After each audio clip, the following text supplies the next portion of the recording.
Welcome to Suman TV. నేను మీ నవీన్. ఇప్పుడు నేను చెప్పబోయే విషయం మందుబాబులకు మాత్రమే కాదు, సాధారణంగా పండ్లు ఏవైనా తినే వాళ్ళు కూడా జాగ్రత్తగా చూడండి. ఎందుకంటే కేరళలో పనస పండు తిని డ్రైవింగ్ కి వెళ్తే డ్రైవ్ టెస్ట్ చేసేటప్పుడు కేరళలో ఉన్న రూల్ ఏంటంటే ఆ డ్రైవర్లకి డ్యూటీ ఎక్కే ముందు బ్రీత్ అనలైజింగ్ టెస్ట్ చేస్తారు.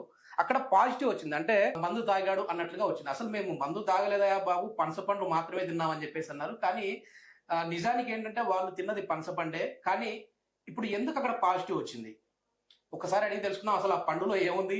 మనం కూడా సాధారణంగా తింటా ఉంటాం కదా, పనసపండు తినేసేసి బైక్ డ్రైవ్ చేసామంటే దొరికిపోయామంటే మాత్రం ఆల్కహాల్ టెస్ట్ లో దొరికిపోయారని చెప్పేసి మళ్ళీ మనం తీసుకుపోయి అక్కడ వేసేస్తారు.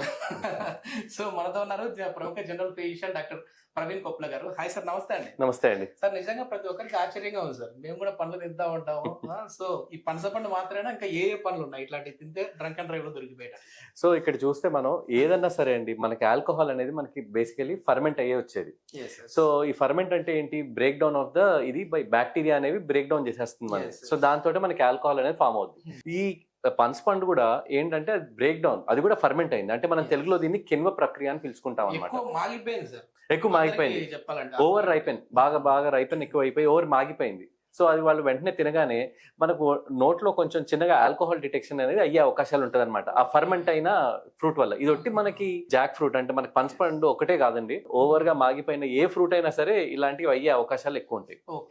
సో దీంతో కానీ ఇక్కడ మనం గమనించాల్సింది ఏంటంటే, ఈ కేరళ బస్ డ్రైవర్స్ ది వాళ్ళు అప్పటికప్పుడు ఆల్కహాల్ చెక్ చేసిన వెంటనే బ్రెత్ అనలైజర్ లో పట్టుబడ్డారు.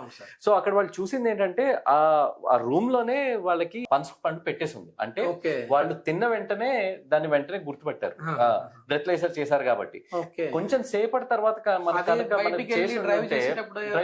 ప్రాబ్లం మనకి అది డిటెక్ట్ అయి ఉండకపోవచ్చు. అది వెంటనే జరిగింది కాబట్టి మనకి అది పాజిటివ్ అనేది వచ్చింది అనమాట. అంటే తిన్న వెంటనే చేశారు కాబట్టి అట్లా వచ్చింది. కాసేపు అయిన తర్వాత మళ్ళీ మనకి నోట్లో మనకి మామూలుగా వచ్చే సలైవా వీటన్నిటితో అది డైల్యూట్ అయిపోతే ఆటోమేటిక్ గా వీళ్ళు చెక్ చేసినా కూడా అది నెగిటివ్ గానే వచ్చేది. ప్రాబ్లీ తిన్న half an hour to 1 hour మధ్యలో వెంటనే అది పాజిటివ్ వచ్చే అవకాశం. వాళ్ళు కూడా తెలివిగా ఏం చెప్పారంటే, కావాలంటే మా ముందర ఇంకా వేరే డ్రైవర్లు ఉన్నారు కదా, వాళ్ళకు కూడా ఈ పనస తొక్కలు తినిపించి చూడండి, వాళ్ళకి పాజిటివ్ వస్తుంది అన్నారంట. సో ఇప్పుడు మీరు చెప్పినట్టు రేపటి నుంచి మన మందు బాబులు కూడా లేదు నేను మందు తాగలేదు, నేను ఫ్రూటే తిన్నాను అన్నారు అనుకోండి, లేదు అది అట్లా ఉండదు. అది వెంటనే మనకు విత్ ఇన్ 20-30 మినిట్స్ లోపల అయితేనే అలాంటివి ఏమైనా పాజిటివ్ వచ్చే అవకాశాలు. తప్పించుకోవడానికి అయితే లేదు మందు బాబు. లేదు, ఇది ఒకటే కాదు. మనం ఇంకోటి సర్ప్రైజింగ్ థింగ్ ఏంటంటే, మనకి కేవలం ఓవర్ అయిపోయిన ఫ్రూట్స్ అనే కాదు, కొన్ని వేరే రకాలైన ఫుడ్స్ వల్ల కూడా, లైక్ మనం చూస్తే ఇప్పుడు కిమ్చి అని ఒకటి చూస్తా ఉంటాం, కొరియన్ ఫుడ్. ఈ రెస్టారెంట్స్ అన్నిటి లోపల వాళ్ళు పెడతా ఉంటారు. ఇది కూడా ఫర్మెంట్ అయ్యి వచ్చేదే అనమాట. ఇది ఒకటే కాకుండా కంబూచా అని చాలా ఫేమస్ డ్రింక్ ఇప్పుడు, అది కూడా కొరియన్ ఇట్లాంటి చోట్ల మనకి చలవ కోసం తాగుతా ఉంటాం అనమాట. అదొకటి. ఇంకోటి సార్ క్రాట్ అంటాం, అంటే ఇది కూడా ఒక రకమైన క్యాబేజ్ లాంటిది. సో ఓవర్ రైపెన్ అయ్యి ఫర్మెంట్ అయిన క్యాబేజ్ లాంటిది అనమాట సార్ క్రాట్ అనేది కూడా. అది కొంచెం ఒక రకమైన పులుపు, ఒక రకమైన వగరగా ఉండే ఇది వెజ్.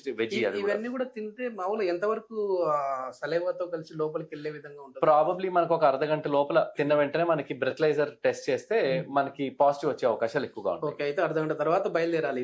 ఇది ఒకటే కాదు, మీరు సర్ప్రైజింగ్ ఇంకోటి చెప్పాలంటే, కొన్ని రకాలైన పెరుగుల వల్ల కూడా, యోగట్. ఇప్పుడు యోగట్ కూడా మనకి ఫర్మెంట్ వచ్చే ఫ్రూట్, మనకి ఫుడ్డే కదా. సో ఈ యోగట్ వల్ల కూడా మనకి సడన్ గా ఇది అప్పుడప్పుడు రేర్ గా, అంటే పెరుగు తిని వెళ్ళాం, పెరుగు తిన్నా కూడా ఇట్లాంటి వాళ్ళు మరి ఎట్లాంటి జాగ్రత్తలు తీసుకోవాలి సార్? అంటే పెరుగు తినకూడదు అనేది చెప్పలేదు, మనం తింటారు మంచిదే అంటాం. బ్రెత్లైజర్ లో పట్టుబడకూడదు అనుకుంటే మందు బాబులు అయితే ఎట్లయినా పట్టుబడతారు. బట్ అలా కాకుండా ఈ రకమైన ఫుడ్స్ తీసుకున్న తర్వాత వెంటనే మనం ఎక్కువగా వాటర్ తీసుకోవడము అలాంటివి చేసినప్పుడు, నాకు తెలిసి ఫస్ట్ 20-30 మినిట్స్ లోనే దీని ఎఫెక్ట్ ఎక్కువగా ఉంటుంది. ఆ తర్వాత పాజిటివ్ రాకపోవచ్చు. కానీ మన అందరికి ఏంటంటే, ఒక్కసారిగా తినకపోయినా పాజిటివ్ వచ్చింది అనేది ఒకటి చాలా ఎక్సైటింగ్ గా, దేని వల్ల వచ్చింది అనేది వెరీ ఇంట్రెస్టింగ్. చాలా మంది కూడా మేము ఫ్రూట్స్ తింటా ఉన్నాము అంటే, సార్ చెప్పినట్లుగా ఇదేదో పనసపండు పనస తొక్క మాత్రమే కాదు, ఇంకా ఇతరత్ర ఫ్రూట్స్ తిన్నా కూడా అది ఎక్కువ మాగిపోయాయంటే మాత్రం కొన్ని రకాల డ్రింక్స్, అదేవిధంగా కార్డ్, దీనివల్ల కూడా ఇట్లాంటి పాజిటివ్ అనేది వస్తుంది. సో ఇది మనకి హెల్త్ కి ఎట్లా బెనిఫిట్ చేస్తాయి సార్? ఇప్పుడు పనస పండ్లు అనేవి చాలా మంచిది, జీర్ణ వ్యవస్థని మంచిగా చేస్తాయి. యాక్చువల్లీ మనం చూస్తే అండి, ఫర్మెంట్ అయిన ఫుడ్ ఏదైనా సరే మనకి యాక్చువల్లీ మంచిది అంటాం. గుడ్ బ్యాక్టీరియా అనేవి వస్తాయి అనమాట. ఫర్మెంట్ అవుతుందంటేనే దాంట్లో మంచి బ్యాక్టీరియా ఉన్నాయని అర్థం. ఈ కిణ్వ ప్రక్రియ జరిగిన ఏదైనా పర్టికులర్ గా మనం చూస్తే పెరుగు, it is very good for digestion అంటాం. అదొకటే కాకుండా ఈ సార్ క్రాట్ అనుకోండి, కంబూచా, ఇవన్నీ ఫేమస్ అవ్వడానికి రీజన్ కూడా ఇవన్నీ ఫర్మెంట్ అయిన ఫుడ్స్ కాబట్టి. ఈ రోజుల్లో ఇప్పుడు మనకి రీసెర్చ్ కూడా వీటి మీదే ఉంది. మీరు చూస్తే అందరూ సైంటిస్టులు కూడా ఎక్కువ వరకు ఫర్మెంట్ అయిన ఫుడ్ ఫుడ్ నే తీసుకోండి అవును, అవును. బికాస్ మన డైజెషన్ చాలా ఇంప్రూవ్ అవుతుంది అని అంటా ఉన్నారు. yes. సో అందుకోసం fermented foods are always good for us, అవి తీసుకోవచ్చు. సో ఇది ఇలా జరిగింది కదా అని చెప్పి పనసపండు తినడం మానేయకూడదు ఎవరు. ఖచ్చితంగా Yes, yes. తీసుకోవాలి. నిజంగా మీరు చెప్పింది 100% కరెక్ట్ సార్. ఎందుకంటే ఒకప్పుడు మామూలుగా పెరుగన్నం చద్దన్నము తిని మళ్ళీ పెరుగు తోడేసుకొని తిని ఇట్లా తినాలంటే మాత్రం అది అబ్బో అవును, exactly. రాత్రి అవును. ఇప్పుడు వచ్చేసేసి అదే అన్నము స్టార్ హోటల్ కి వెళ్తే 500 రూపాయలు 600 రూపాయలు ఎగ్జాక్ట్లీ ఎగ్జాక్ట్లీ అది ఫర్మెంట్ అయింది మనకు మంచిది. ఇప్పుడు మనం ఎట్లాగో ఈ ఫర్మెంటేషన్ గురించి మాట్లాడుతున్నాం కాబట్టి ఇది మన జీర్ణక్రియకి ఎట్లా ఉపయోగపడుతుంది సార్? సో బేసికల్లీ చాలా మంది అండి ఇరిటబుల్ బౌల్ సిండ్రోమ్ నుంచి బాధపడుతూ ఉంటారు. Mm. ఇరిటబుల్ బౌల్ సిండ్రోమ్ అంటే వీళ్ళకి ఎలా ఉంటుందంటే కొన్ని రకాలైన ఫుడ్స్ వల్ల వీరికి కడుపులో జీర్ణం సరిగా అవ్వకపోవడం, ఒకసారి బాగా కాన్స్టిపేషన్ రావడం, లేదంటే ఒకటేసారి విపరీతమైన లూజ్ మోషన్స్ అవ్వడం, రకరకాలుగా వీళ్ళకి కడుపులో ఒక రకంగా పొత్తి కడుపులో ఎక్కువగా నొప్పి చెప్తా ఉండడం, ఇలాంటివన్నీ జరుగుతూ ఉంటాయి. ఇది మనకి స్ట్రెస్ వల్ల అవుతా ఉంటుంది. సరైన బ్యాక్టీరియా మనకి పెద్ద పేగులో సరైన బ్యాక్టీరియా లేకపోవడం వల్ల కూడా జరుగుతూ ఉంటాయి. మూవ్మెంట్ అనేది సరిగా ఉండదు. సరిగ్గా ఉండదు. అండ్ చాలా కష్టపడతా ఉంటారు. ఏంటంటే కొన్ని రోజులు కాన్స్టిపేషన్ తోటి బాధపడతారు, ఆ తర్వాత కొన్ని రోజులు విపరీతమైన లూజ్ మోషన్స్ తో బాధపడతారు. సో దీన్ని ఇరిటబుల్ బౌల్ సిండ్రోమ్ అంటాం అనమాట. సో దీంట్లో వీళ్ళందరికీ జీర్ణ ప్రక్రియ ఇంప్రూవ్ కావాలి అంటే ఈ fermented foods are the answer. Yes yes ఇది మొత్తానికి మనం ఎందుకంటే అథెంటికేషన్ డాక్టర్లు చెప్తేనే బాగుంటుంది కాబట్టి నా సార్ దగ్గరికి వచ్చాము. సార్ కూడా బిజీ షెడ్యూల్లో మనకైతే టైం ఇచ్చారు.